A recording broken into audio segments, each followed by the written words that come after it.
You gonna look at me? We're live. Hi. Hi. Hi. Hi. Uh, At long last. We are so sorry we're late. I don't know if anybody's watching. This here microphone. Well, that's what happens when you're half an hour late for your own show. Yeah. Yeah. So, We're sorry. Yeah, I don't know if anybody's watching. How do we find out if somebody's watching or not? We can just do the thing. Okay. And then we'll post it. Yeah. And we did it. Yeah. I mean, it is what it is. Mm-hmm. Do you remember how we started this? Wait. How we start our usual podcast? Yeah. Oh God, I usually say something ridiculous, and then you cut that into making it the opening sequence.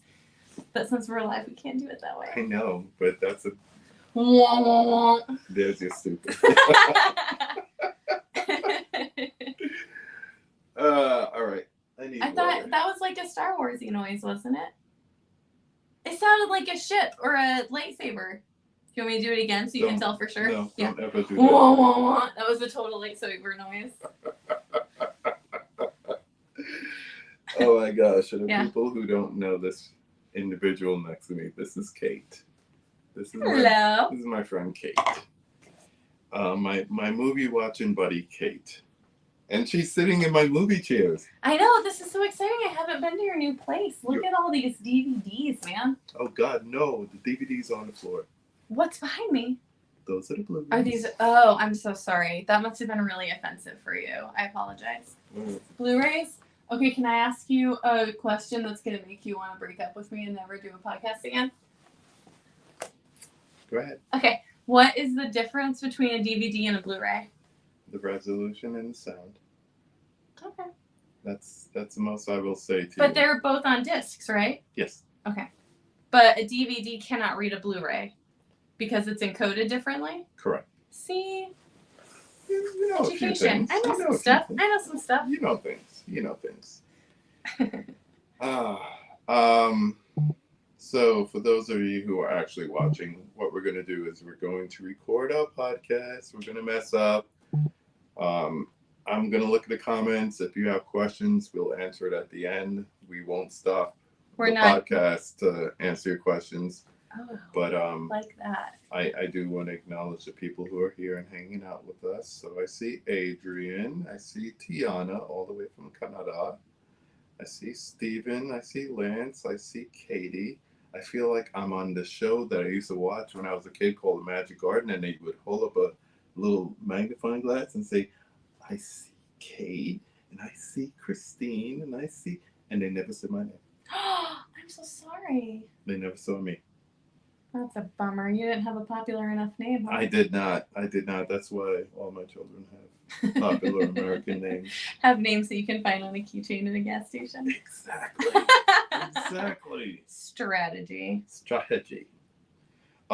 Yes, so basically you're just hanging out and watching us record this podcast, but if you have any questions, Ryan Hansen says the density of the data on a Blu-ray is more than double that on a DVD, which allows for higher resolution. Okay, but see, that only increases my questions. Mm-hmm. Does it have to be, thank you, Ryan, coded a certain way, or can it just hold more information in general, making it more useful than a DVD? Yes. And did this just skip and everyone went to thumb drives, and that's why that was never actually really a thing? Like, no one has a Blu-ray burner. I would like a Blu-ray burner. But yes, you can store, you can store information on a Blu-ray, a lot of information on a Blu-ray. Double what a DVD has, it turns out. Yeah. Data. Mm-hmm. So the resolution goes from 480 all the way up to 1080p, which is Blu-ray. Okay. And now you have 4,000 something, which is 4K. Okay. So more density, more data, high resolution. I'm a little bit of a Philistine when it comes to... Yeah, I know. I'm sorry. That's all right. You just want to see the movie. I do, and I don't want to think about it more than that. If you saw the movie that we saw last night, the way it was supposed to be presented, instead of having a Oh my hair God. on the screen. I can't talk about it yet. I'm still enraged. It's my fault. I should have never pointed it out to you. Have you told these people how much I swear yet, just so that they know? Or would you like me to attempt to curb it? Oh, God, no. Be you. Always be you.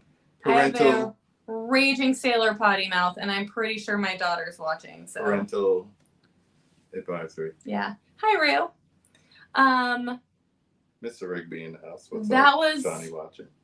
I have worked in movie theaters. I have seen a couple of movies. I have never seen a screening of any film be just that bad with absolutely no effort into fixing it. Like none at all. Like zero effort into fixing it. May I tell them? Okay. Please. So first of all, you have a movie that starts, the first 10 minutes of it has no sound. No sound at all. No sound at all. And if you've ever seen a Chris Nolan movie, you can't do that. Like if you try to watch, and I put this in my review already, but if you try to watch Memento with no sound for the first 10 minutes, and then like, how are you ever going to get into that? Like, what just happened? You can't do it. You can't. It's a Chris Nolan movie. You can't do that to people who are there to literally review it and get butts into your seats. It was a theater of critics and reviewers, and they couldn't get a proper projection of the movie going. And we were told, I think by somebody who is merely hopeful, that they would start it over, and they did not. And the reason that was floated through the theater, and so this is merely rumor and we have no idea, was that the projectionist did not know how to restart the movie because it was film, which I guess they were new. Maybe they were training, but like, I'm trying to be generous here. So on top of all of this, we finally get sound 10 minutes later, and it takes me an additional half an hour to even care what's going on because I'm so annoyed about it. And then, but that took away like 1/6 of the movie. But then, like, also, let's say this is the top of the movie screen, and where the top of perhaps the picture should be when you line it up properly, particularly given it's filmed for IMAX, the top of the actual picture was here. So we lost. And I don't even care about that stuff. I do. You had to be going out of your skin with that. I don't know how you survived it. And then... That's why I started looking for something else. And what I found... was a hair, which you pointed out to me. So there's this like bright blast of a scene towards the beginning. Everything goes white. And all I can see is the long, I'm going to say auburn, hair that is just flickering in the entire right quadrant of the screen, like this. This is how I watched Oppenheimer, like this. I'm so cranky about it. Would it have been worse if I said it looked like a pubic hair? Oh my God. Emphatically. Oh my God. So much worse. I had Fight Clubby responses to the entire thing. It would have been. What I want is whoever. Like right there. Yeah. Just right above the head. Just like a noodle man, just taking up the entire thing. What I want is so AMC is located in Kansas City, their headquarters. I want whoever is paid the most in that building to come personally apologize to us. Yes. For ruining our free movie. Yes. I realize it's free. Because we deserve better. And there's nothing I enjoy more than faux entitlement.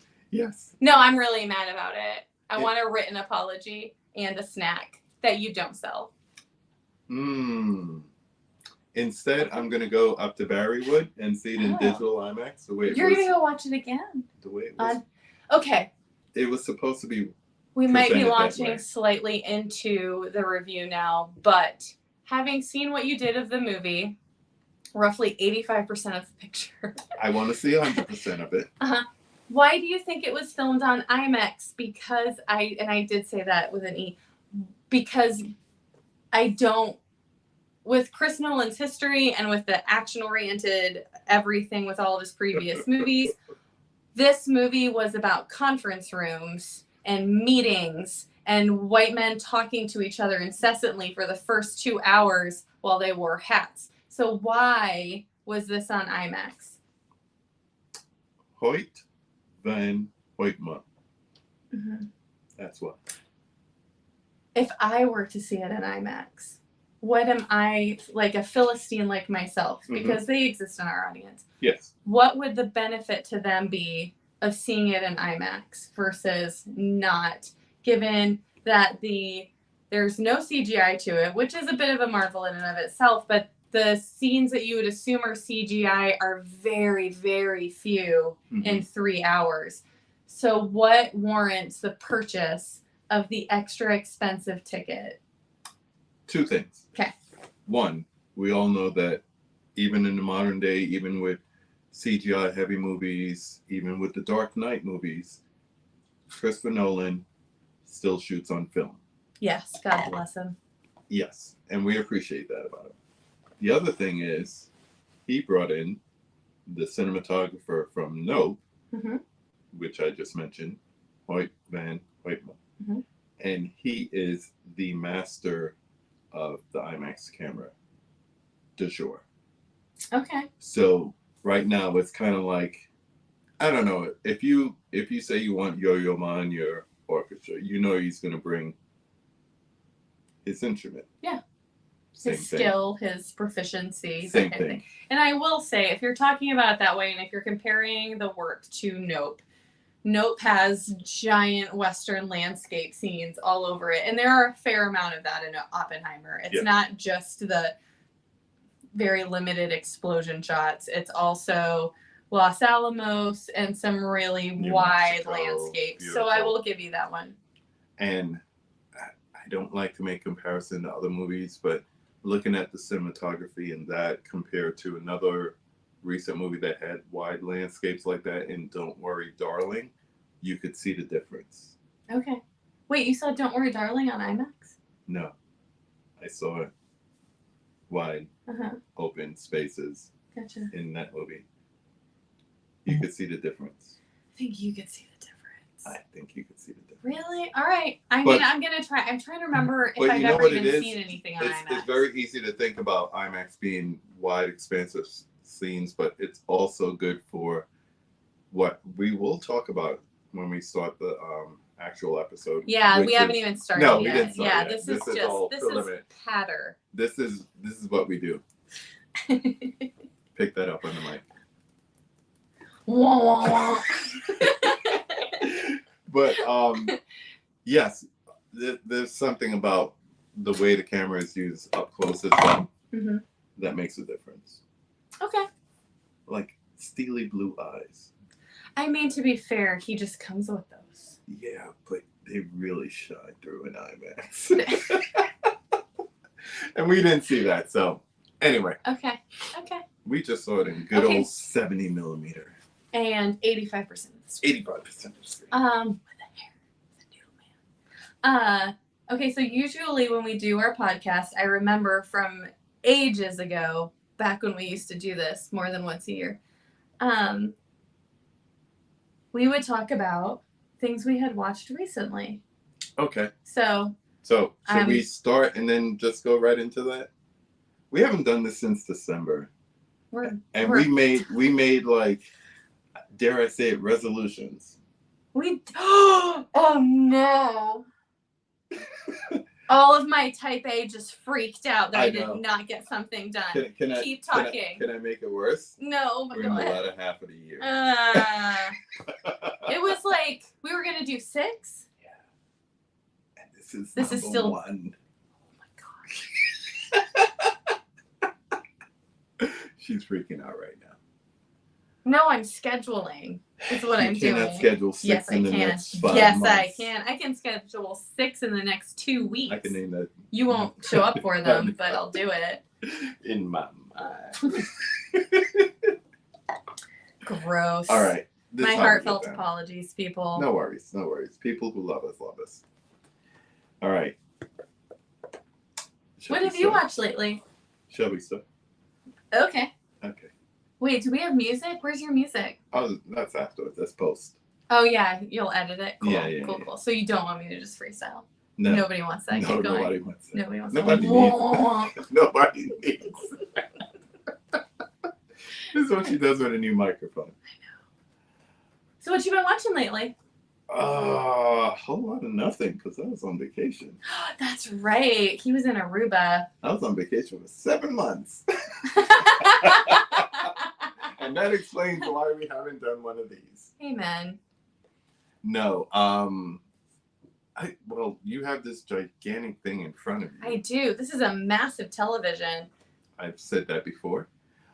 This is July. Uh-huh. The time we're recording this, and every July, as long as you know me and even longer. Wait, don't tell me. It's the science fiction month, right? Yes, I remember things. Science fiction and fantasy. Mm-hmm. So I've been watching a lot of those. Wait, do you have an assigned schedule again this year? Because sometimes you have an assigned schedule. I didn't do that this year. Okay. Because we're going to be away, blah, blah, blah. I said I was going to try a show or two. I tried The Witcher. What'd you think? Henry Cavill. Yeah, no, I've played the game and watched the show. Okay, did you like the show?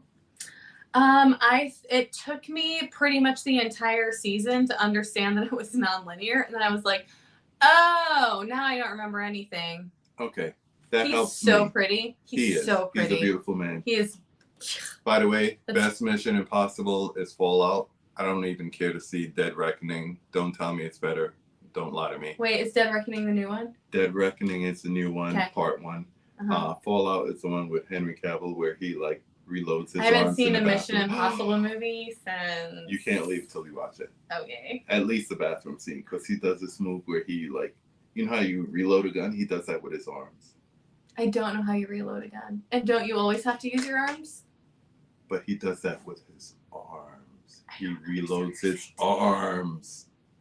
He's fighting. He is the gun? He's bionic? His arms are the Ooh. gun. It's a beautiful scene. Anywho. Oh my god, please tell me they make a gun show joke. No.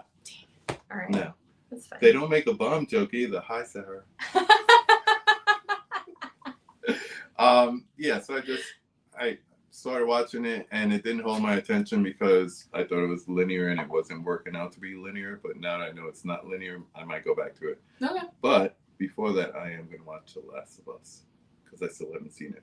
So Rory, my 13-year-old and I, hi Rue. Hi, She's in the, I see your little name right there. She and I started The Last of Us, but we are easily fascinated by many things. Cutie. So, isn't she adorable? Love her. Just my favorite. And so we are currently rewatching, well, I'm rewatching her for the first time, The Newsroom on HBO. Oh, good show. I know, right? Well, it all takes place the year she was born. So she's getting like this rad history lesson, yeah. but also she's madly in love with it. And it's Aaron Sorkin is the male Amy Sherman Palladino. So lightning fast talking, very intelligent. She's having a great time. Do the West Wing when you're done with that. I don't know. Okay, so how many times have you seen The West Wing? One story. Okay, so people are either, I find, obsessed and watch it as like their go-to comfort show, the way I watch I Will Not Lie, Frasier. And okay, go ahead. It is a comedy of manners, sir, and it is delightful. I'm with you. And like listen to podcasts about it where people talk about the plot points and all of the things, or like me, they get through 4 episodes and they're like, why? So that's how you felt about West Wing? Yeah, but I love Newsroom. Like I weird. very much love Aaron Sorkin's writing style and what he does with words and his quickness and his wit. And he and Amy Sherman Palladino, in my opinion, also have this in common in that they write characters with perfect intentions. Like, for instance, I am also watching Yellowstone. And First person I ever heard say it is dreadful.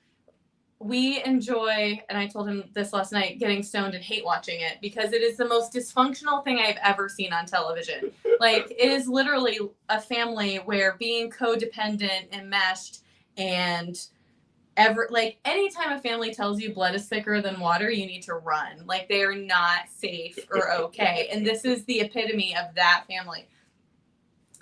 Everybody has very selfish, self-serving motives. Aaron Sorkin and Amy Sherman Palladino write people who are great or good oriented and like always just trying to do the best thing morally. Yeah. And so if the writing's not witty, it can turn into drivel. You can just be like, oh my God, you guys have a problem. But those two writers, I feel like, do pretty amazing stuff.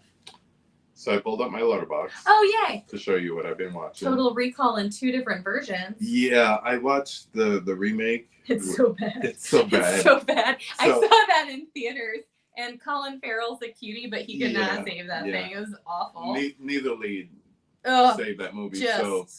But I love the original. So do I, and that's what I said.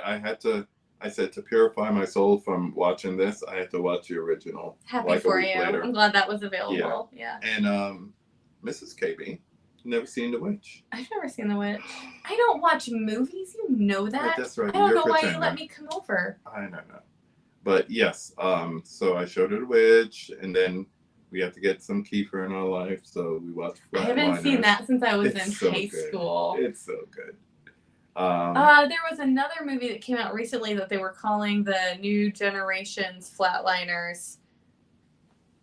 But I don't remember what it was now, so... Try to remember. Yeah, or if you guys know, drop it, because I can't... It was part of the marketing campaign. I know there was a remake of it. No, we just watched Renfield. Yes, we watched that the other day, too. What were your thoughts? I saw it at Panic Fest, like a night or two before it came out. If you're not a local, Panic Fest is a local horror movie festival as hosted by the delightful, much beloved, and my absolute favorite theater in Kansas City, Screenland. Shout out. So good, you guys. We love Screenland. We love you. Anywho, so yes, that was the movie that they opened with. So I loved it. You know, the crowd was just crazy. Yeah, it was fun. It was it was a good time. Movie. You can't take it too seriously. No, it is gory and disgusting. Like, I spent all the time going, wah! I got men. Do you have a notebook for me to look I got through? men back there if you want to watch it. Why didn't we did we do a review of Men? I thought so. But that was last year. But also, I rewatched that recently, and I need to clarify something because I think we talked about it on the podcast. Rebuttal. And not a rebuttal. You said something, and I didn't get it until I watched it the second time.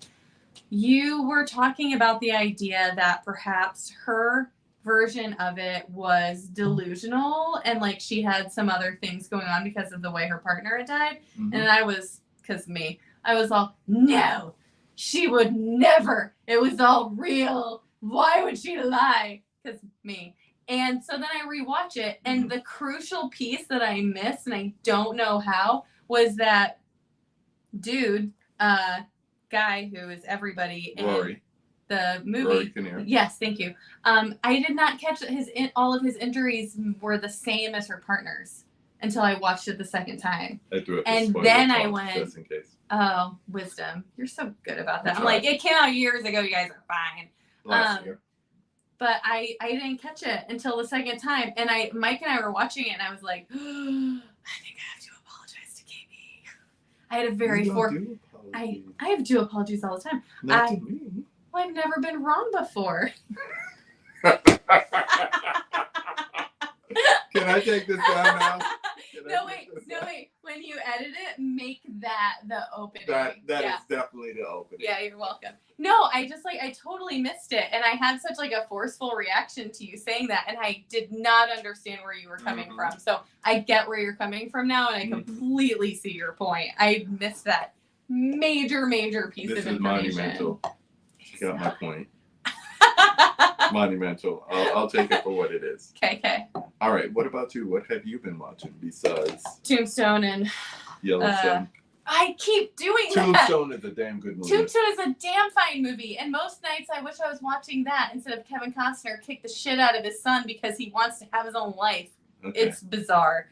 How dare he? I know I keep calling it Tombstone and Mike keeps making fun of me for it. I don't feel like I had never seen, this is so lowbrow. So sorry about what I'm about to introduce on here. Thank you. I had never seen the movie Role Models with Paul Rudd. That little boy is so funny. What's his name? Sean. He's got the really pretty eyes that are kind of slanty and the big smile. It's Sean. Scott. Thank you. I don't want his name to be that long, and I don't know why. He's so pretty. It was hilarious. I'd never seen it, and I laughed my face off. That's a fun one. And also Cocaine Bear. I've seen it twice now. Cocaine. And is it the Grandmaster Funk song that they tack on the end of it? Is that who does it? Yes. Oh my God, it's so good. I can't stop listening to it. I'm completely obsessed. And what else have I seen lately? My attention span is famously not like. I saw the new Spider-Man. We took the kids. It was delightful. You said you saw something after that and you couldn't remember. Do you remember today? Oh, it was Renfield. Oh, okay. Yeah. Well, glad I could fill in the blank for you. Right? I keep having all of these horror movies that I very much want to watch. Like? Beau was Afraid. Did you see it? Yes. Don't tell me anything. I love Ari Aster so much. I'm so excited about that movie, and I don't want to hear a word. I haven't even seen the trailer because I don't watch trailers. Say 2 words? As long as they are vague and confusing. Mariah Carey. Oh, God. And if you know what I mean. Am I going to sing? Oh, I don't think you'll ever sing that song again. Whoa. I'm so excited now. Okay. Yes. New on Blu-ray. And, okay, so we were trying to figure out something to watch the other night, and there was, Roku was serving up hot trash, as it does. But one of its suggestions was like from 2015, 16, and it was called Dark Crimes with Jim Carrey. I just saw this the other day. Okay, wait, don't say anything. I didn't don't say anything watch yet. it. Okay, but you saw it exist. Yeah, you haven't seen it either. No. Okay, here's my thing with that one. I got into the reviews about it. Yeah. And it is so polarizing. Ooh, I like those movies. I know. Okay, so if you go looking on Amazon, Hereditary, one of my very favorite horror movies, either has a 2 or a 9 because you love it or you hate it, and that is my happy place. So this one had an average rating on IMDb of 4.8, which is awful. But if you read the reviews, it's people going, Americans don't like this movie, but Europeans love it. Ooh. And all the Europeans are giving it a 10. So now I'm fascinated, but that's kind of divisive. I'm also wary of if this is a paid rating campaign. She's a very important lady. Oh. Well, hi there. Her name is Mama Blu-ray. I see that, yeah. Say hi to Mama Blu-ray. Hi, Mama Blu-ray. Or Bonnie. And by Mama Blu-ray, I do mean Bonnie. So it's on my list to see because I love I love any comedian going dark and doing something dark and twisty. When Robin Williams used to do it, it was my favorite. Photo. I was going to say Insomnia since we're talking about Chris Nolan, but yes, around the same time. And also The Night Listener. Did you ever see that one? No. With Toni Collette. It's a weird little movie about a guy who somebody calls into his show and tells him a story, and who knows if it's real or not, involving a little kid and all of it. I remember it being very good, but I was also young, so who knows. Oh, I got to put that on the watch list. Okay. The Night Listener and Dark Crimes. It's a double feature night of weird, dark, twisty comedians. That sounds like a good double feature. What comedian has never really gone dark? And people watching, I want your opinions too. What comedian has never really gone off brand and done something dark and twisty that you're let's go there. I want to see you get weird. Well, Ray Romano kind of went dark in The Irishman. Yeah, he did. Yeah. That was actually a little menacing. Yeah, and kind of like a little standout for that movie because it wasn't our favorite. It's putting it mildly. Yeah, I was trying not to go there, especially with you. Thank you. Needless to say, I picked it up on Criterion the other day, but that's me. Happy for you. Is it on Blu-ray Criterion? Yeah. Is it? Okay, I have another dumb media question for you. That's I'm so okay. sorry You're among friends. What is the difference between Blu-ray and Steelbook? Is that what it's called? Steelbook? Is that what you call it? I gotta get up for this one. Oh no! You're gonna make me get up. You can stay there. Okay, I'm not moving. Talk to the people. Hi, people. Wait, do you guys? I don't have to go far. Do you guys have a thing? Ooh, burn notice. I've never seen it. Did you say Blu-ray and Steelbook? Yeah. Is it just the packaging? How about since we're talking Nolan. As we should.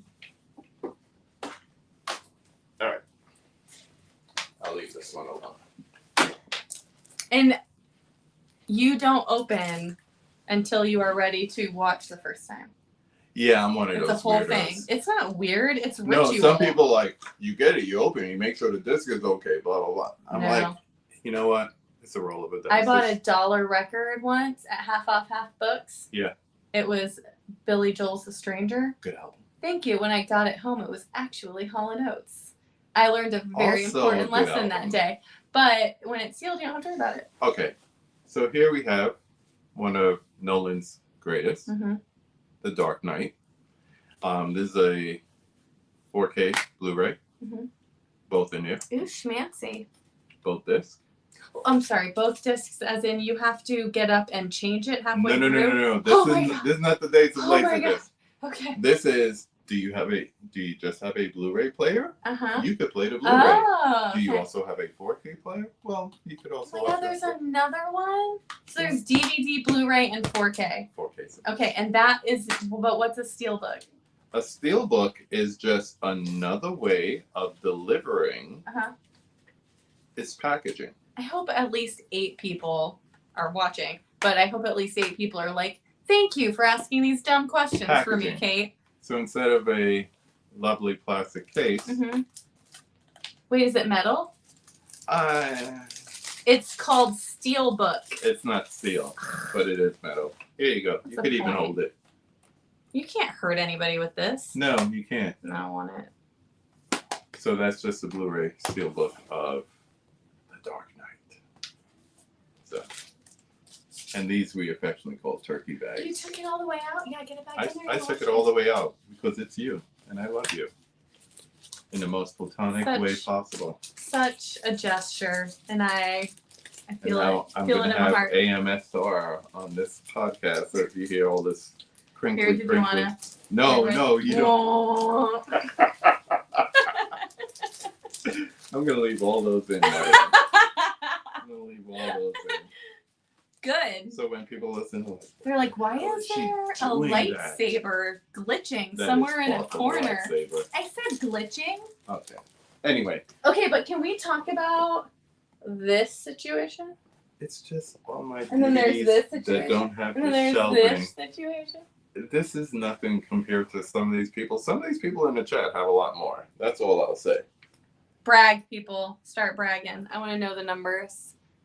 Oh my gosh. You don't want to know the numbers that we have in here. Yes, I There's do. people with 5,000. There's people with 7,000. That's magical. Okay, if you have that many, I want to know what your oldest title is, both personally and in film chronological history. And I think he may not be in here, but we have a gentleman named Tony. He is a sweetheart of a man. Aw, I love those. He has over 13,000. Holy smokes, Tony! Yep, he's a good man. That is a He has collection. 2 rooms. That's delightful. Does he also have custom shelving? No, he has. He has like good old shelving. Well, yeah, he's spending his money on the media. Yeah, that's fair. But he's a beautiful man. In my head, though, when you said that, I imagined the Beast's library and Beauty and the Beast, and just a guy named Tony just like swinging by on a ladder. You know to look what? At all I've seen a collection where a guy had to use a ladder. I love that. That makes me happy. I love it when people indulge in things they love. So, talking about collecting, I have something to admit that I've gotten into recently. So there's this auction, this online auction called Whatnot. Okay. It's not just movies. I want this to get so weird. But you could do sneakers, you could do Funko Pops, you could do books, you could do vinyl. Yes, I know. Don't sweet talk me. Keep weakness. But basically it's an online auction. And different channels have different types of things. So of course, what's the weirdest thing you found?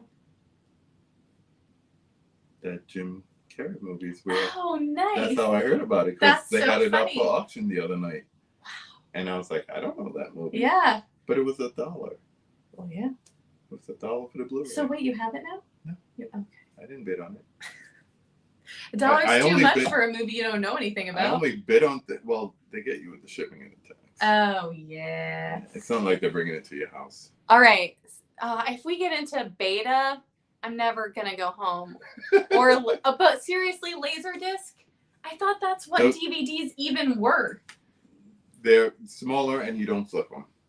Laserdiscs are? No. DVDs are. How big's a Laserdisc? Like a record? Yeah. They're a little bit bigger than a record, than a 12-inch vinyl. How long did that phenomenon last? And also, what is the benefit? 14 years. No. Digital. More Wait, data what than 14 years? VHS. Place me in time. What was Give the me a timeline of Laserdisc? I don't remember. But I remember 80s into early 90s. Okay. I'd worked say at like 12, 14 years. I worked at Best Buy for a hot minute and I don't remember seeing any, so I mostly just wanted to know what was then. It was pre-Best Buy. Okay. I'm satisfied. Almost Circuit City time. Whoa. Yeah. Wow. R.I.P. Huck says, someday I want my collection to be so big I need that ladder that Lex Luthor had in Superman the movie. That's fake. That's fake. Solid. Yeah. Good one. Yeah, no, that's real. That's a goal. Shout out to Huck's Pop Culture Cafe. That's my dude. He's out in Cali. It's early for him. Oh, nice. All right, so. Okay. Let's get official. Let's start this show. We already started. I'm just going to have to edit like a madman. All right. So do you want to talk about? Okay, well, usually when we do this just with our voices, like I look things up on IMDb and what have you, and you write a little write-up because you're so professional all the time. And I didn't do any of that. I didn't do any of that. So you have the brain for all of the names I'm not going to remember. I have the computer for all those names you're not going to remember. Same. I think that I will do the little synopsis. Okay. And then you do we want to do categories like cast, plot, cinema? Like there's a lot here. Yeah, there's a lot here. There's a lot here. But okay. I don't know if you've noticed it over the years, but it's almost like whoever's doing that kind of like takes the lead and reins it back in and then switches the topic. It's kind of like the Do we have a format? Yeah, we do. Oh, you listen a couple of times, it turns out that way. Cool. Like let's just do that then. Okay. So all right, sweet. I want to hear your synopsis. All right, I'll kick it off. All right. Okay. The mic. So J. Robert Oppenheimer, if you're not familiar, was the father of the atomic bomb, which laid to waste Hiroshima and Nagasaki. In Christopher Nolan's 2023 mega epic movie, because good God, he spends 3 hours examining the construction and how that bomb came to be, but also the emotional repercussions of the people involved, as well as the political pitfalls, things like that came after. Star-studded cast. And I would like to actually expand that to star-spangled cast, because I wrote that 4 times on accident when I was writing my review, and it made me giggle. We've got Cillian Murphy, finally, after 5 times as a supporting actor, he's finally the lead. Yeah. And I will give 0 opinions until it is my turn. And we also have Matt Damon, Robert Downey Jr., Emily Blunt, Florence Pugh. Thank you. I never say it right. I always want to say Pug. And I know that's not it, but it makes me laugh. Florence Pugh. We have Kenneth Branagh and Casey Affleck and Rami Malek and Jack Quaid. Whole other people. And wait. I want to see if I can keep going. Gary Oldman and oh my God, the guy who was the best villain in Buffy. I lean over to him and I'm like, that is the mayor from Buffy. That was my favorite thing I saw. I was like, he's all like, isn't that Josh Peck? I'm like, who cares? That is the mayor from Buffy. That dude was diabolical. Rory's watching and she knows. She will back me up. That guy is the worst. I was so excited to see him on the big screen. And a whole bunch of other people. At 3 hours, it is very, very long. You have the cinematographer, whose name I cannot say. That's the one. Who also worked on Nope and Tenet and Dunkirk and Inception. Thank you. And all in IMAX. All in IMAX. You were talking about how he is the IMAX visionary, but when I was looking at his resume today, it's all IMAX that it's all Chris Nolan IMAX shops. Did Nope With come the out exception IMAX? of Nope. Yeah. Jordan Peele borrowed him. As he should. I lost my train of thought. 3 hours about history, politics, morals, ethics, and go. I will start off by saying, spoiler free. Spoiler free. That's how you remember. I'm sorry, it. someone said pew pew pew in the That's comments. how you remember her name. Star Wars. Pew pew pew. But, oh, cute. Thank you for that. I did not catch it. I thought it was about my awesome. No, it's not. No. I got it. This is spoiler free. So I will start off by saying, wait, no one has seen it yet. So, but no. Can you do spoilers for a historically accurate movie? yes, because there's people that don't know about Don't know Oppenheimer, history? Don't know Strauss. Yeah. Sorry. Fine. This is. Can you tell me at what point it becomes a spoiler? Okay, wait, I know it. All right, I'm good. Keep going. I'll keep my mouth shut. I'm on board. This is. Matthew Modine's in it too. Yes, and Benny Safdie. Safdie brothers. Uncut Gems, your favorite movie. Ugh. This is epic. Mm-hmm. Yeah. This is epic. Yeah. And despite everything that I would say as an argument for it not being a perfect movie, it is a technically sound. Most people would say it's a perfect movie, but I would say it's technically sound because there's still a lot of things that I like Christopher Nolan movies. Mm-hmm.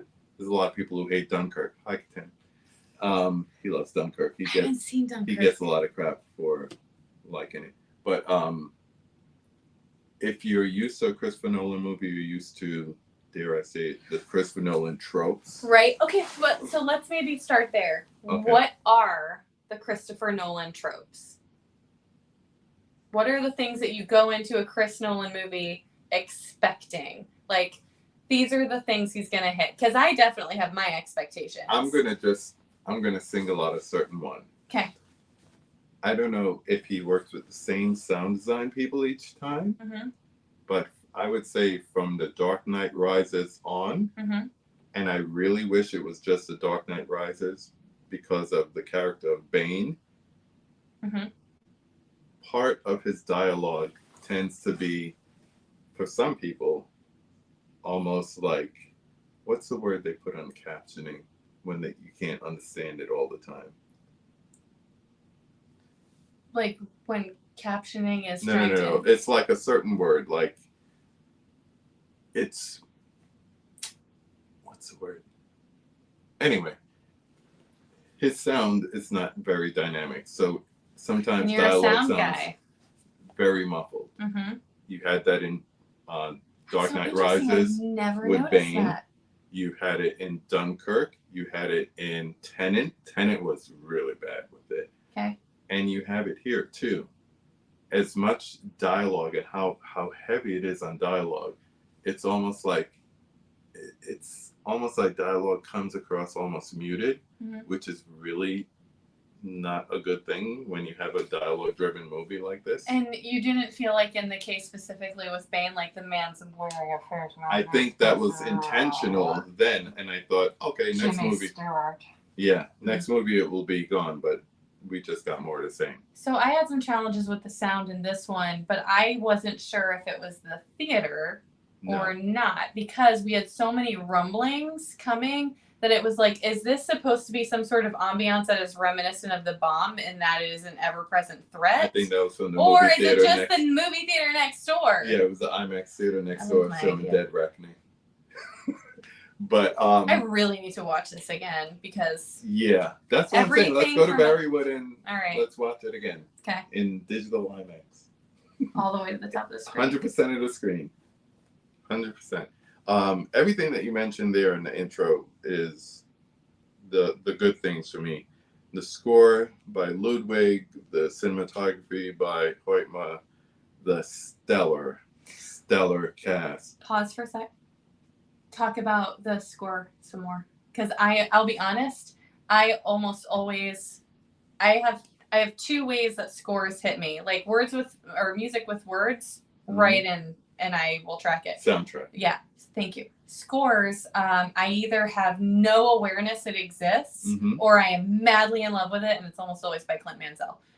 I did not clock this one at all. Like, it felt, I remember more tones than I remember tune. So what was it that jumped out to you about the score and your emotional response, or how it supported? Well, first of all, it's done by Ludwig. I always mess up his name. Göransson. Pew. Yeah, exactly. As far as movies, he's been around for a long time, but just recently he worked with Ryan Coogler on Wakanda Forever. He also did Tenet. He works with Nolan a couple of times, but his style is almost, and this is why it matches up well with Nolan's trope when it comes to sound design, is that it's muted. So it's very moving. It's not like in your face and like trying to take over the scene. Like even in Black Panther, where you had scenes that were big and triumphant, like the battle scene when they were going to try to choose who was going to be Black Panther and all that. That was big, but once the fight started, it almost took a backseat to the action on the screen. The clashes. Yeah. And I love that style because I'm the same way. I either want it totally muted, so it's not interrupting or getting in the way, or I want it bombastic. Just sort of lifting from the bottom. I want Imperial's theme. I want Darth Vader walking, that kind of thing. So his tends to be more on the muted side, and I love that because what happens upon rewatch, yes, I will rewatch this, is that's where you pull the emotion from it, because now you're aware of it. You're not paying attention so much to the scene, so now you're aware of little things, like you're aware of the cinematography or the color treatment, blah blah blah. But you also picking up on it's the more ambiance and less directive. Yeah, just like a wind, or like you were saying, like hearing the effects of the bomb. Is it in the theater or is it next door? Yeah. But to your point, like, I think the fact that blended so well with his score and the way he handles sound was contributed to the confusion. Hans Zimmer tends to be more on the triumphant side. I think, like, maybe it's also the difference between Hans Zimmer and Clint Mansell a bit too, of trying to match the emotional tone, and it becomes almost a cue. Yeah. And so I think that can take you out of the emotional experience. Whereas if you have something that's maybe more swelling, more subtle, more of an undertone, it's just sort of a supportive, or even maybe an anchor that kind of keeps you in a cinematic scope without telling you what you're supposed to be experiencing right now. Or feeling. Yeah. Yeah. And for those that tend to be more on the triumphant, bombastic side, it's almost like I want that when I'm switching scenes or switching angles or whatever, but I don't want it through the entire scene. Well, and you don't want to have a scene start that you're curious about and excited to see, and then hear a minor key and go, "Oh, I'm gonna be sad." Like you want to, you want to get there yourself. Don't dictate it for me. Yeah. And I know that's jumping ahead to talking about sound, but it's very hard to dislike this. And I've seen some reviews, I wait until after I watch the movie to look at reviews. And I've seen some people, a very famous film critic put out one today that just like totally trashed the movie. And I don't see how that could be, because it's almost like, I hate the term magnus opus, but when people are trying to make it, they usually miss. Yeah. I think compared to like other characters that he's had in other movies, it's almost like they go through with whatever their conflict is, and even though the conflict is presented in front of them, they still go through it. Batman still pursues the Joker even though he knows that he might lose Rachel, or whatever the case may be. This is the first Nolan movie, and we'll get into the writing too, where it's like a man is faced with consequences. He does it, but then there's thought and there's repercussion. And sure. Yeah. damn near penance for it. And I think that has been kind of like a switch of a lane from what we've seen him do in the past. I would agree with that. I felt like that this was the first Nolan movie I've seen where he relied very heavily on dialogue to move the plot rather than visuals. He's always had a very visually heavy take on things. Like if you want to get it back to, you could take it back to Following and just like moving through the street and not a lot of dialogue and a lot of deducing from what you're watching, right? And then you get into Memento and it's working linearly backwards so that the audience is confused because of the visual and because of only being aware in incremental time. And which, oh God. Love that movie. It might be one of the very first movies. I think I was 16 or 17 when that came out that I went, what is this? I will follow this till I die. Just love that one. I will never get rid of that DVD. It's I had on it the on floor. VHS. I had it on VHS and I watched the DVD it is over every there night because there was a code that you could put in and you could play it. The other way, I watched it that way on accident and I was very cranky one time. I was trying to show it to somebody else for the first time and I hit the wrong thing and I was like, don't look. It's spoiling the movie backwards. Yeah, right? So Memento, but then you get into some later things. You know, Insomnia is not later, but it is a more visual storytelling. It's Alaska, it's barren wasteland. It's not action heavy, but it's action dependent. And The Prestige, all of these things. This is the first movie I have seen of Chris Nolan that the dialogue is relentless. They don't stop talking it's through this movie. It's everything that they depend on. Right. And I think that there are ways that was really wise and considerate and kind and genuinely a ethical choice because they're telling Oppenheimer's story. They're not telling the Japanese story. Yes. They're not telling the victim's story. And so I think to have like just put in carnage and photos and all of the action around that would have taken you out of it and switched to a story that maybe isn't theirs to tell and isn't their history and it wasn't the source material. And it also let, I felt, Cillian Murphy in particular just go nuts. Like he was really all of that, he was magnificent. All of that, the weight of the violence, we never saw it. Yeah. We don't see the aftermath. We don't even see the actual bomb. Right? Like we see the test and that's it. So the weight of the carnage, the weight of the way the world shifts, the weight of the magnitude of this decision, it's all on Cillian Murphy with his wrestling with the morals and ethics and how he's going to handle this going forward. That is a huge thing to ask of an actor. It's true. And I really thought he stepped up into that. But now we're talking about performances, so let's just do that. Yeah. Before we move on, just one thing. I read that this is the first time that Chris Nolan wrote the screenplay from a first-person point of view. So it's like, interesting. I walked across the room. So if anybody who was a supporting actor was reading it, you're reading it from Oppenheimer's viewpoint. Oh, I love that. And that, I mean, that makes so much sense with the narrative decisions and all of it. Yeah. Because the way it's treated, and I mean, there's flashbacks, there's flash forwards, whatever. There's no linear sense of time in this movie. But it's just like you would stop and you would think about a memory. Yeah. And it would take you back, and then you would come back forward to where you are now. And I think that was a brilliant way to write the film that he did.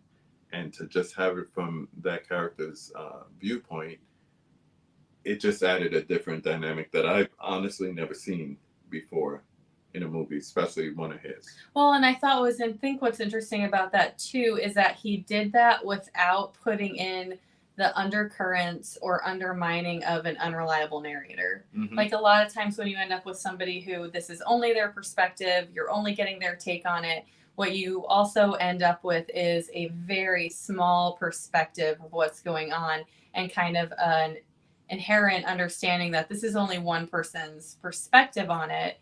And sorry, someone says spoiler alert, and I immediately go, ooh, what? Lead to the movie Black Rain? What led to the movie Black Rain? Don't know. Okay. This is why we do the comments at the end, so that my gnat-like attention span can. Yeah. All right, I'll be better. I will say that the one movie that I kept thinking of, because it was so dialogue heavy, because there was political things involved in the movie without giving anything away, I just kept thinking back to the movie JFK, Oliver Stone's JFK, throughout the whole thing. And I would say that was the only movie I was making reference to. That's so interesting. Until the end. Pause. Why? Because I haven't seen it. Okay. I think I was like 10 when it came out. Okay. It's of course it is. It's basically like all of the things that took place around the shooting. Right. So. Well, no, I know what the all movie the different is, parties but... involved. Okay, I got you. Yeah. So same thing, dialogue heavy, a lot of intrigue, a lot of things being slowly revealed to different members going on, and it is kind of told in the way from what's his name? Kevin Costner. Yeah, his characters. The bodyguard guy. Was that who he was in that one? I know he wasn't like the Whitney Houston bodyguard, but I thought he played a bodyguard esque. Anyway, yeah, but it's kind of told the world's from most abusive cowboy. But at the end, I started to get Amadeus vibes. Okay, I also had an Amadeus reference, but we are not going to the same place. We're not going. All. What's your Amadeus reference? Salieri. The character that much like. I'm with you 100%. Yeah. When that's revealed, it's like, wow. No, that's a good call out. I hadn't put that together, but you're absolutely right. Yeah. So, but yeah, I would say yes. But with all that said about Cillian Murphy, he was not the best performance. I thought it was pronounced Cillian. I thought so too until I heard him in an interview and it's Cillian. I have been dealing with this since I was a little kid. Think red lager. Read things, Cillian. say it wrong. I said hors d'oeuvres for years. It's hors d'oeuvres. Oh, that's cute. It's hors d'oeuvres. It's not hors d'oeuvres. Don't say that. Your grandma will laugh at you. And your friend. Who do you think was the best performance in the movie? Woof.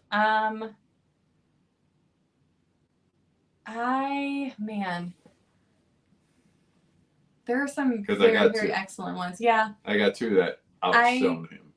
That outshone Cillian? Yeah. Okay.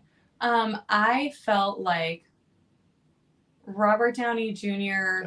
did a very, very good job of not showing up as Robert Downey Jr. because he has been playing the same smarmy freaking Iron Man guy for just about 20 years. Yes, I would call it Clint Eastwood syndrome, but it's the same thing. Yeah.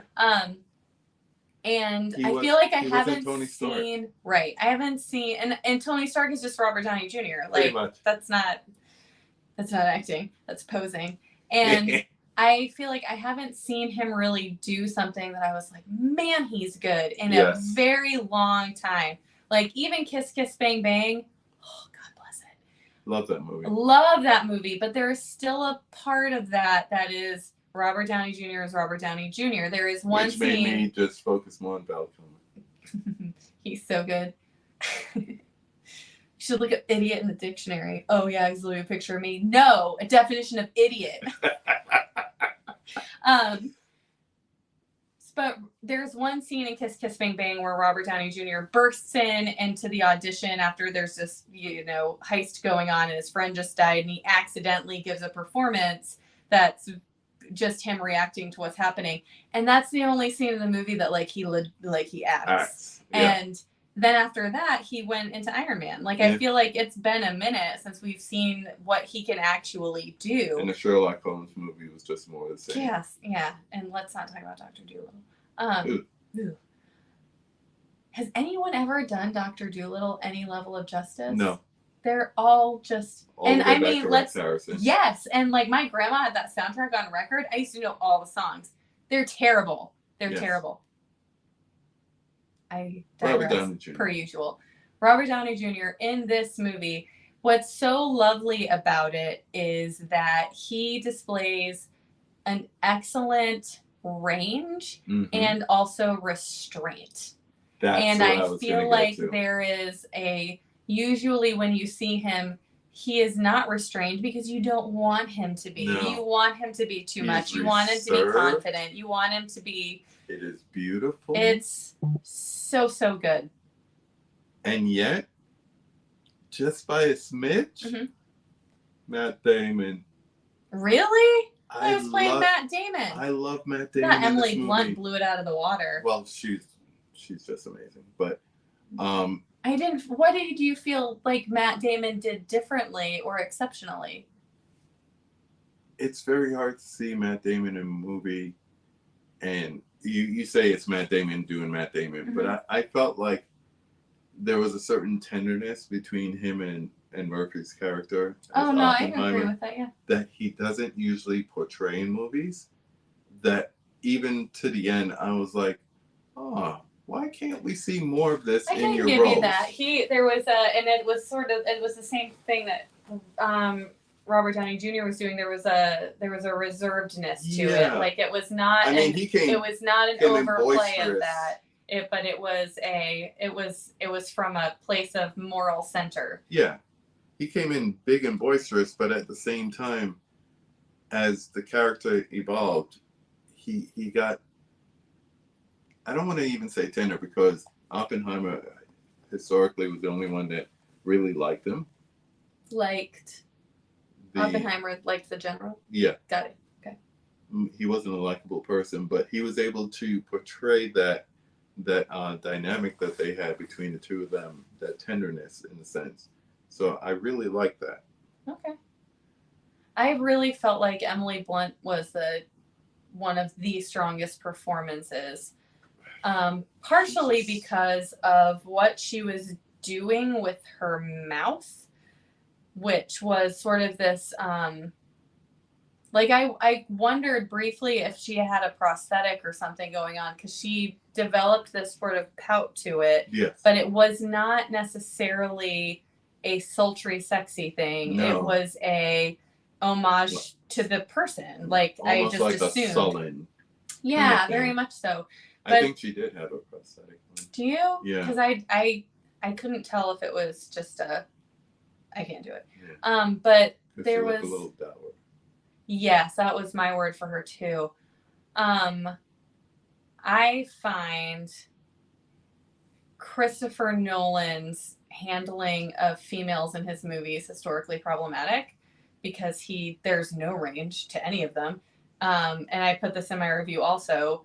The men are obsessed and they achieve, and the women are depressed and they are sultry. Like that is Marion Cotillard, that is ScarJo, it's just you can go back to Carrie Ann Moss, you can go back to the blondes. Like they're femme fatales, or they are ingenues, right? Like you have Hilary Swank and now Elliot Page and right, like they're either cheerfully serving the plot or they are depressed disasters. And the number of female suicides in Chris Nolan's movies is astonishingly high. Like there's too many of them. I'll give you one guess what his favorite film genre is. I assumed it was film noir. Yeah. That's why I like him. But that's also why he writes his female characters. Yeah, but it also you write what you know. Apparently that's all he knows. Okay. Moving on. My brain went like 80 ways with that aren't relevant. But I felt like Emily Blunt, what she did so well was that she did not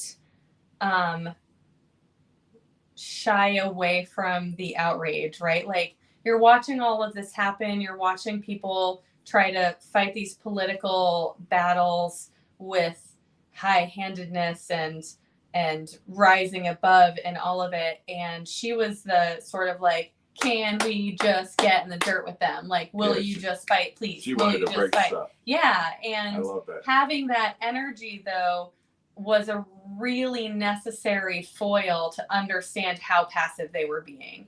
Because if I feel like if she hadn't been there to go, this is also an option, then we would have just been like, well, of course you would do it that way. It's civilized. I would. Yeah. Yeah. So you found her performance also better than Murphy's? I don't know that I would put it better than Murphy's. Okay. I felt like her screen time. What? Don't tell me. Bobby Blue. I hear Emily Blunt. I come running. My man. I also think though that there's the rumors that now she's retiring from acting after this role. Everyone says it. Whatever. But what a bummer of a role to go out on. I know. Like, not that she isn't technically excellent in all of it, but like. We won Quiet Place 3. Oh, I haven't seen 1 or 2. I don't watch movies. Should make that a drinking game. You name a movie. I say I've never watched it, and then you say you own it, and everyone does a shot.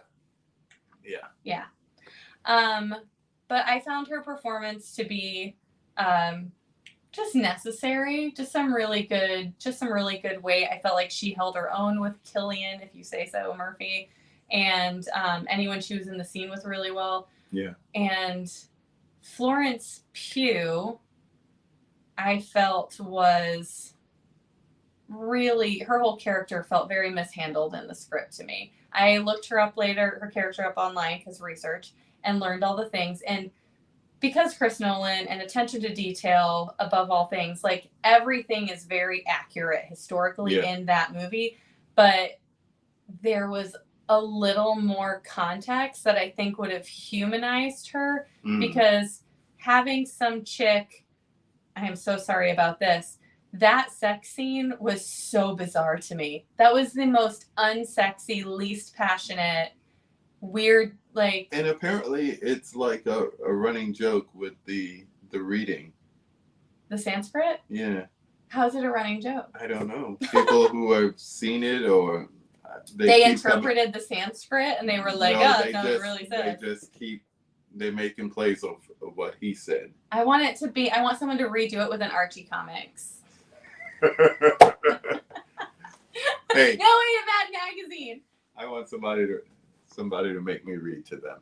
That's all I'll say. Sure, that's fair. And I can get that appeal. What I don't understand, it just felt very passionless and forced and strange. Forced. Yeah. That was the word I meant. It was very unnatural to me. Like, and I don't understand what they were trying to prove. Like, they proved she was a difficult, challenging woman 80 other ways. Like, none of that made sense to me. But hey, good to see her in another movie. I will say, too, though, that Pugh and Blunt and Murphy had one of the just absolutely most heartbreaking and emotionally authentic scenes in it, because for so much of the movie is science, fusion, quantum mechanics. Oh no, it's not big enough. Oh no, make it bigger. Oh, we have to do this, but what are you doing? So much talking. And then all of a sudden you get to this scene where is this going to be a spoiler? Don't spoil it. Well, that's why. Do you want to put your thing up? I'm not spoiling anything. I don't know how else to talk about it. Mute your whatever. I'm a ruiner. I'm sorry. I didn't even see a trailer for this movie. That's how much I don't like to know anything going into it. So I want to be respectful. But he is confessing to an affair during this hearing, and his wife is hearing all of this. And in the scene, in this room full of men, she is visualizing him naked in the chair while Florence Pugh gets on top of him, also naked. That's where I felt it broke away from the first person narrative as far as screenwriting. Sure. Yeah. But that's also when, for me, it got an emotional core. Because up until then, everything had been very theoretical, very abstract. And then suddenly it was like, oh no, here are people being affected by this. And that was the first time we saw actual consequences. Mm-hmm. And it was this woman's pain and having to imagine this relationship in front of her while he talks about it on the record. Yep. Okay, that's all I wanted to say. But it like that one gutted me. Just woof. She was gutted. I was gutted. Okay. Any other performances that you want to call to mind? There were a lot. So in discussing performances, I or think just casting. There we go. So my Amadeus reference. Do you remember the too many notes? Yes. Okay. Too many people. There's a reason amalgams exist. We do not need that many scientists with that many accents doing exactly fucking nothing. Jack Quaid, did he have a line? Why was he there? I pointed him out, though. Oh, yeah. Well, Josh Peck, why was he there? Like, none of these people served any purpose except for to fill out the room and make you go, oh, wait, I think I know who that is. What were you saying about Josh Hartnett? You said he is turning into Josh Brolin. He looks exactly like Josh Brolin for most of the movie. I heard Josh, and I was like, what did she say? But I was like, trying to get oh, Josh Hartnett, like, I'm is happy playing to see Josh him in a movie. Brolin in this I'm happy movie. To see him in a movie. Oh, I am too. Like, Lucky Number Where you 11. Oh my god, dude, welcome back. So good. Yes. But like, he looks Halloween like Josh Brolin in this movie. Alarmingly like Josh Brolin. I will repeat what I said to you last night as we were walking out the theater. Controversies aside, not bringing up that side of it, but just from a movie watching standpoint, Nolan is becoming the new Woody Allen as far as all these actors want to work with him.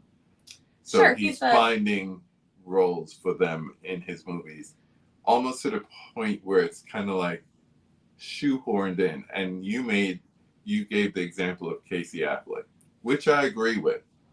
I agree with it. I just don't like his face. I don't like. It's not I don't like his acting. I don't like his face. I don't like his acting. I don't understand why he's famous. I like them in 2 movies. Ocean 11, and that's mostly because of Baby Khan blowing up his stuff and making him mad. Makes me giggle. And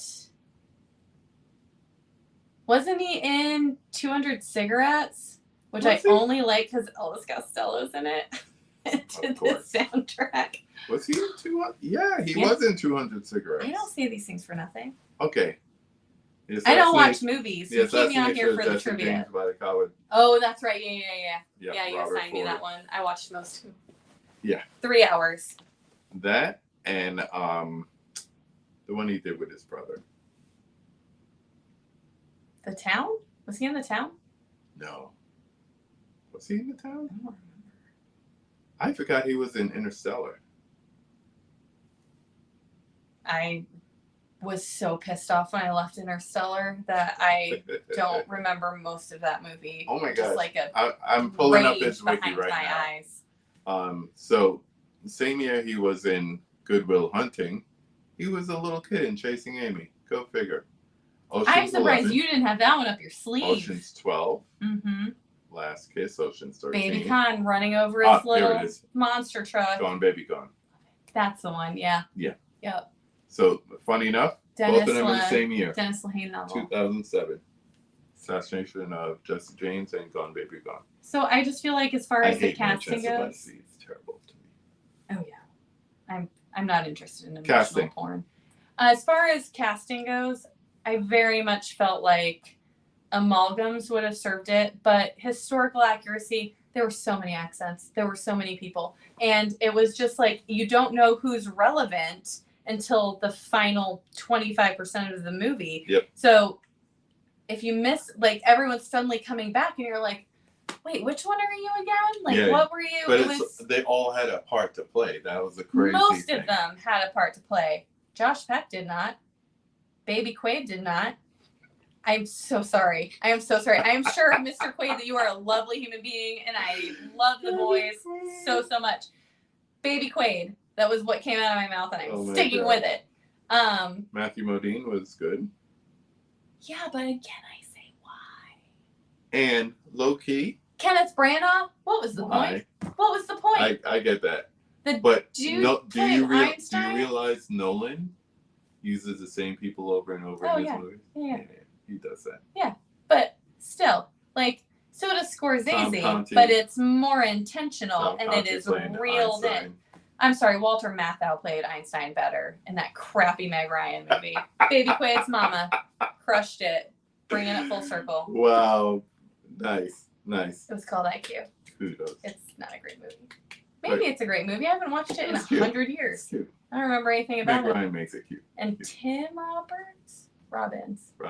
Thank you. Not Tom Robbins. No. Because that's the LSD guy. Right? Right? Is that Tim Roberts?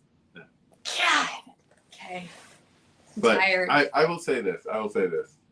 The casting was stellar, but it really did get to a point where you were like, oh, yeah, and all it the way pulls up you to out of the it. last 10 minutes of it. Right. And then you had to find yourself back into I the don't need the dialogue-heavy. Easter eggs, and I love the Easter eggs. There is nothing as a moviegoer and cinephile that pleases me more than going, I know that one. Like, I love to be smug about it. It was too many people. What about a junior senator from Massachusetts?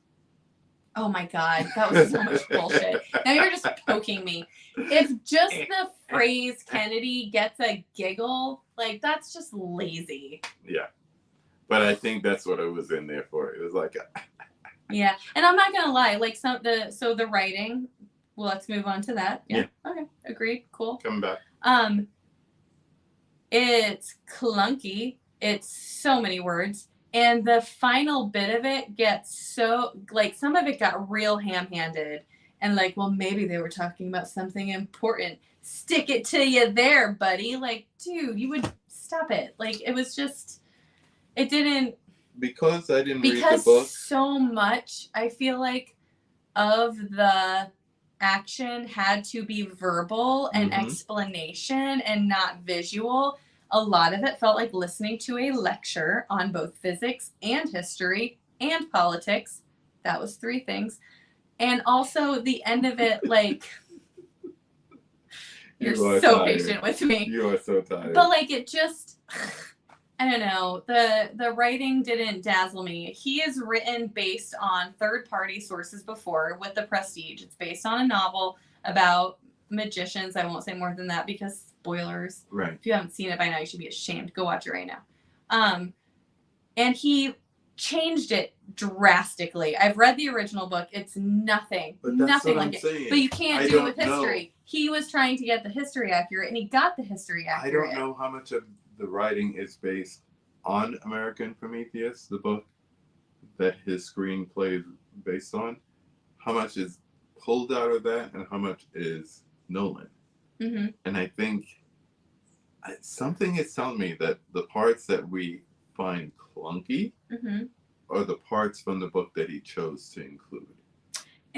Why? Why do you think that? I don't know. Just because, like you're saying, it's dialogue driven, it's heavy, but then there were certain like bumps where you were kind of like, that almost doesn't fit. It's almost like how you could tell when there's a different writer in a show or like. Oh yeah. That's what the it felt one line in The Departed that we don't speak of. We don't speak of We that. do not speak of it. Yeah. I remember the first time I watched The Departed with Mike, and that line comes up, and he went, "Where'd that come from?" I was like, another writer. Exactly. Another writer. Exactly. But I think that's what it is here. Mm-hmm. I think that's what it is. That's it. It's solid.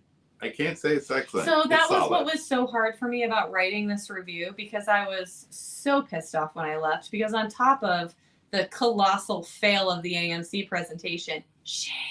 The pubic hair. I'm so sorry, newbie who was training that night in front of a bunch of critics at a Nolan movie. That was just mean. Whoever did that to you was mean. You know how hard it is to find an analog film projectionist in Kansas City right now? Yeah, well, apparently They they all still work for don't have Screenlight. one. Like, they were still looking for him. But the woman next to me after did you hear her? I tuned her out like the bells at Macy's. Ow! Oh my God! They would say the most random line, and she's sitting like this next to me, which fine, personal space-ish. She was fine, but she'd be like, that was the dialogue, if you can tell. And she'd go, That's what I kept hearing. And I was like, I'm gonna take her out. Stop it! Girl on girl violence. Don't No, do it. I will not subscribe to it. So I was irate by the time oh my god. It's like, you are a critic, madam. I don't think she was. Represent the profession. No, she was taking notes the whole time. Oh, maybe she was. Yeah. My thing with the movie was that I have such a challenge with Nolan movies because the technicalities are so excellent and his attention to detail, like he's the valedictorian of Hollywood, right? Like he's gonna get an A, it's gonna be off the charts, it's gonna blow your minds, all of these things, right? So it's very hard to critique somebody who is light years ahead of everybody on all of these technical merits and taking on huge abstract projects and making them palatable and making you understand them, even if you disagree, even if you don't like where you went with it. I'm sorry, love is not the strongest force in the universe. Blow me, Interstellar. I hate that movie. But like, I've seen it. You don't get to drink. So I love ballsy movies, and all of his are, you know what, let's get a little bigger. Let's make the scope grander. So it's really hard to fault him for the adventurous spirit, for the sheer gumption of the thing. But I think that you have to see it on a big screen. I don't believe it has to be IMAX. He disagrees. We'll find out. We'll find out.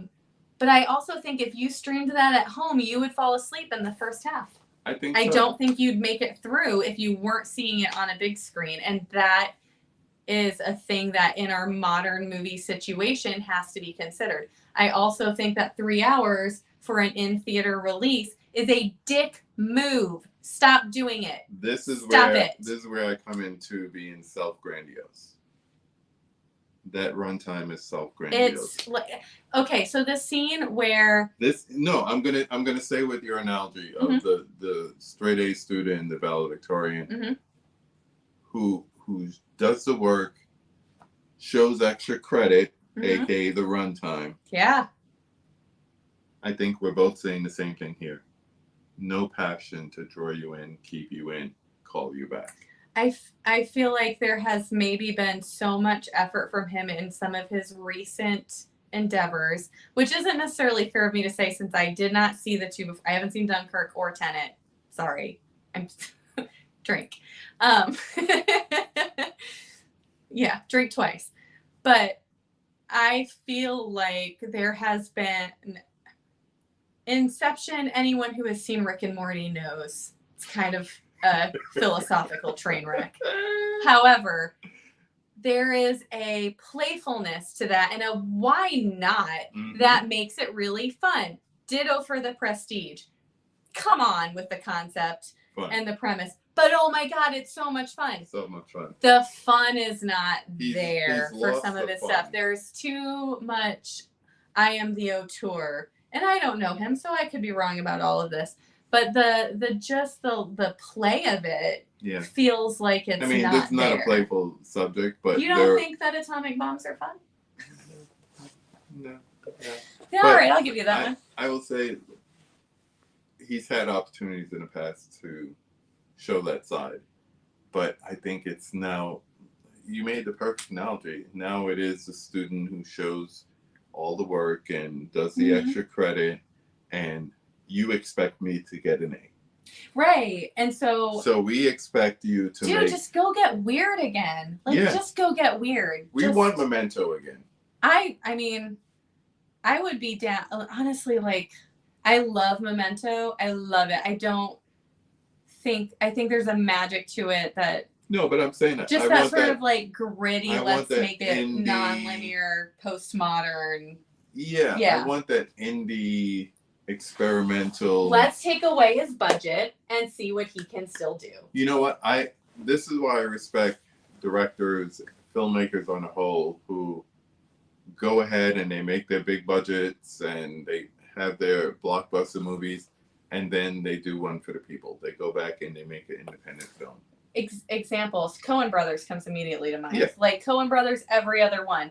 You're gonna have your one for the studios, one for us. first it's going to be, what is the one I'm trying to think of that Miller's Crossing. Mm-hmm. And then you're going to have Cruel, what is it, with Catherine Zeta-Jones and George Clooney? The Divorce Attorneys. What the hell is that movie? Microphone. It's not Cruel Intentions. It's... Guys, help me. Don't you dare look it up, you cheater. I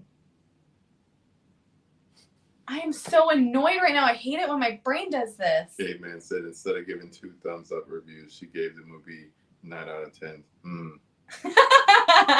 Yeah, that's about right. Like, you can't. It's hard to fault it, but it's also just not fun to watch. No. Yeah. I think it's like really well cooked Brussels sprouts. Like, I like them. I'll eat them. They're good for you. They're great for me. I learned so much. Oh, God. Intolerable cruelty. That's the one. Thank you. Yes. But you know what happens then is some of the big blockbuster ones that they get ends up being terrible. So like after Inside Llewyn Davis, they did Hail Caesar. Yeah. Yeah. Terrible. I tried to watch it. I just remember Channing Tatum in a sailor suit and being like, and I'm done. Oh no, I'll keep watching for that. But like, it was. But anyway, he looked like Popeye. It's bizarre. I said this to you last night, and I'll repeat it here. Christopher Nolan needs to direct his next film. Needs to be something that neither he nor his brother writes. As much as I love Chris Nolan, I love Jonathan more. Jonathan Nolan and Lisa Westworld. Joy. If I could, Westworld. My god, I know, but because I will dork all the way out. They have like this simpatico when it comes to this. I just want to have lunch with them someday and just watch them talk about things. And I want him to direct something that neither one of them had anything to do with the writing. I think that will be where we get the fun side again. He needs a fun project. He won't get it as long as I would be fine with the writing because I very much love their writing. I want them to not have a budget and to be forced to be creative and problem solve. A modern auteur no budget now. I didn't say it was reasonable. I said it was what I wanted. Oh, you don't want the reasonable things in life. Not often. No. But I think we've exhausted pretty much everything that we wanted to talk about this.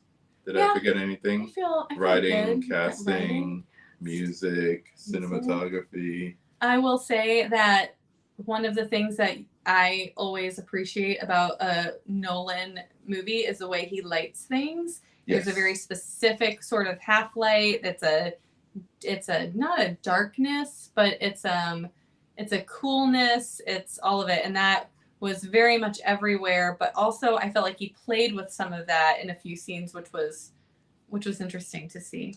And shout out once again to the DP for the use of black and white in a non-flashback way. That was interesting. That was specific. So. And also noir lighting. Yeah, no, then those scenes are absolutely gorgeous. And Kodak made a black and white IMAX film specifically for them to use for this. Beautiful. And when you watch it,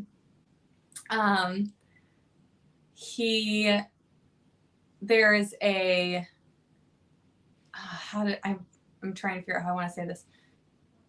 The color versus black and white is almost a ethical statement. So, and I loved that because that is another hallmark. That's a Nolan trope, right? Like there's a thing to look for. In Inception, it's the totems and what is it really? We all know what it really is, you guys. It is not the top. And there's things to look for. There's clues. There's ways to go deeper. And that is part of why I'm willing to watch this again on IMAX correctly without a hair blowing on it and someone humming next to me because I feel like all of that. I'm going to do that. I swear to God. I will smack you with a Twizzler. All of that tactile. Sorry, that's not the word I'm looking for. I threw you I'm off. so tired. I know. Something overload when your sensory overload, all that sensory overload. I had a very hard time getting as focused on the movie as I like to get. So I feel like I missed quite a few things because of that. Shame, AMC. Thanks for the free movie. And so but that's a Nolan trope that I would like to check into some more. All right. My favorite part. What do you give the magna opus? Ugh. Oppenheimer. Okay.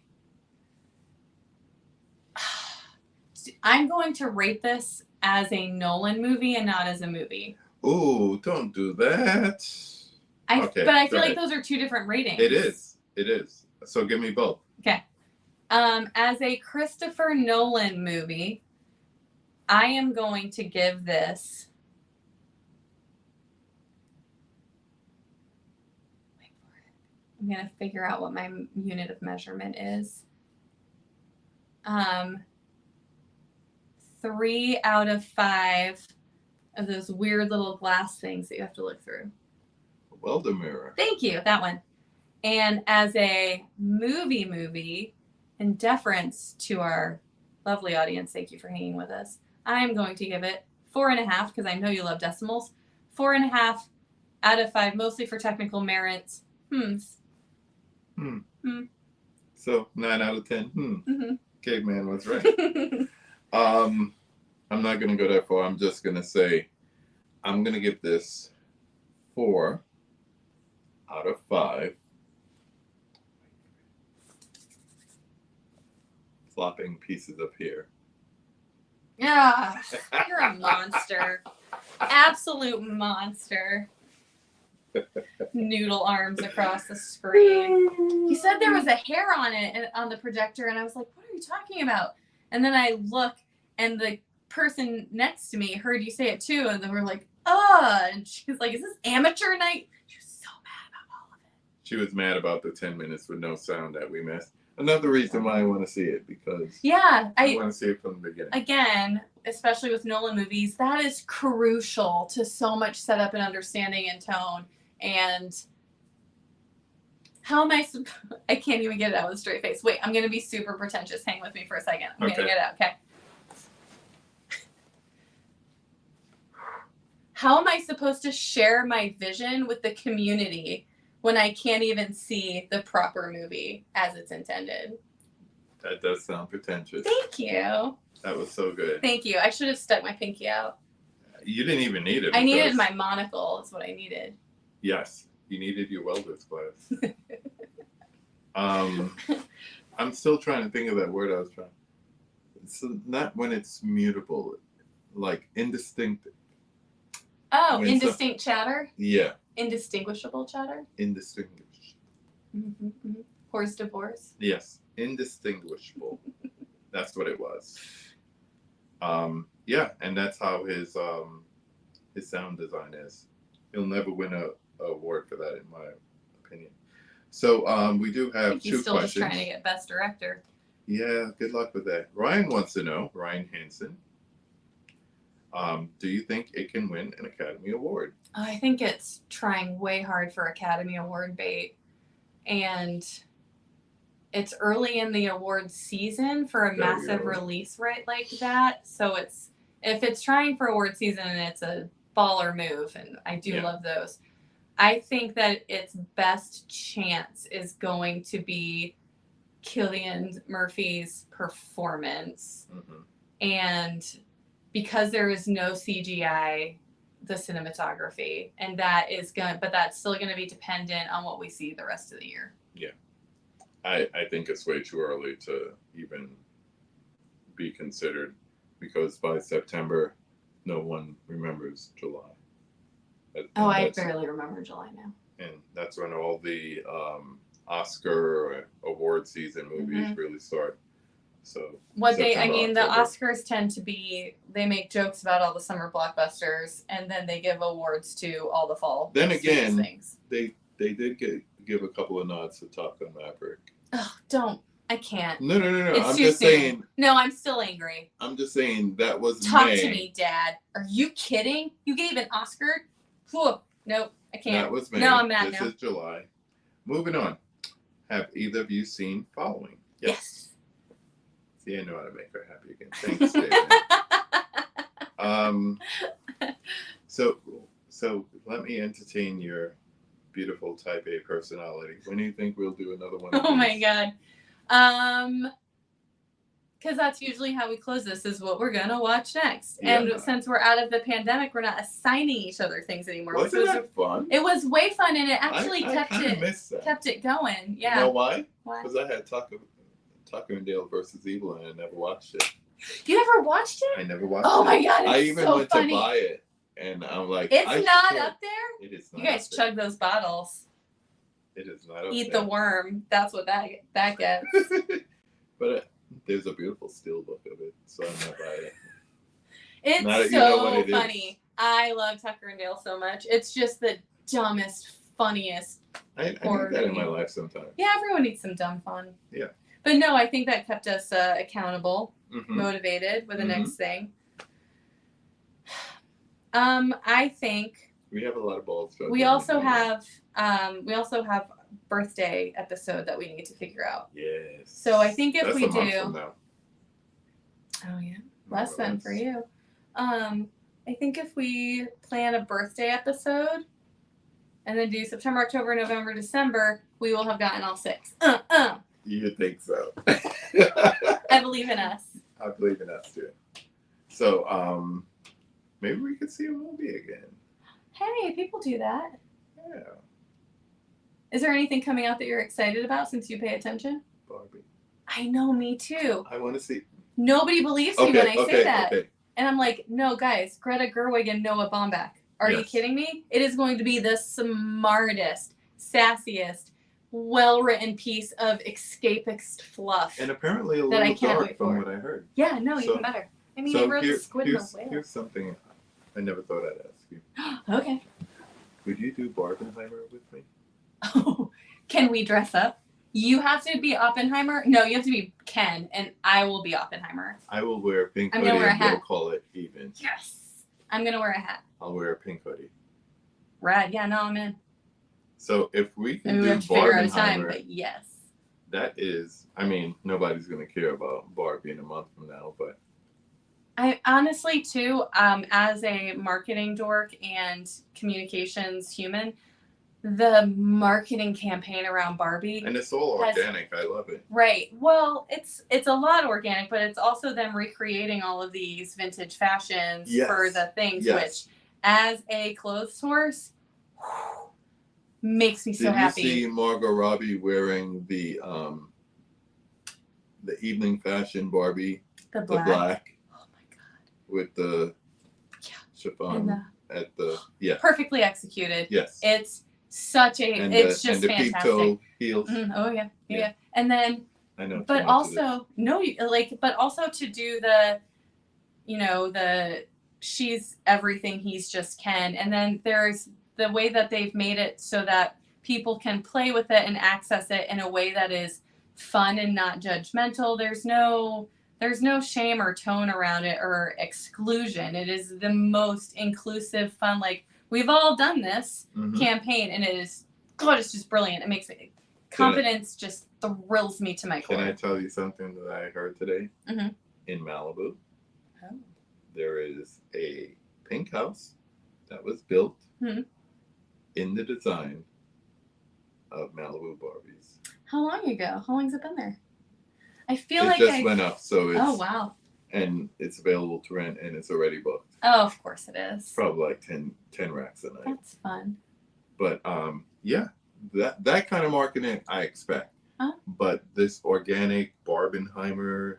Yeah, the way that they've played those off of each other and like such different vibes, but also to get the studios in it, to have Tom Cruise holding up his tickets and things like. There's just such good natured fun around it, and I love that so much. 20,000 AMC went from 20,000 pre-sale tickets with people buying for both movies back to back.